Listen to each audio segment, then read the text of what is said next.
பிராணிகளுக்கான வெறிநோய் தடுப்பூசி முகாம் கால்நடை பராமரிப்புத்துறை மற்றும் குத்தாலம் மங்கள சக்தி சமிதி சார்பில் நடைபெற்றது.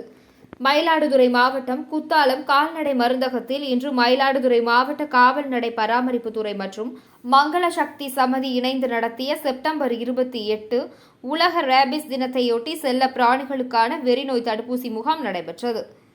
மேக்கரி மங்கள மருத்துவர் முத்துக்குமாரசுவாமி தலைமையில் நடைபெற்ற நிகழ்வில் கால்நடை மருத்துவர்கள் சந்தோஷ் வினோதா, முகமது நவாஸ், கிருபாகரன், ஆய்வாளர் மோகன்ராஜ் ஆகியோர் கலந்து கொண்டு ராஜ லேப், சிப்பிப்பாறை, பொமேரியன், பேசன்ட் உள்ளிட்ட உயர் ரக நாய்கள், சமூக நாய்கள் மற்றும் பூனைகளுக்கு இலவச வெறிநோய் தடுப்பூசி செலுத்தினர். நிகழ்ச்சி ஏற்பாடுகளை மங்கள சக்தி சமிதி ஒருங்கிணைப்பாளர் ஜெயகிருத்திகா மற்றும் கால்நடை பராமரிப்புத்துறையினர் செய்திருந்தனர்.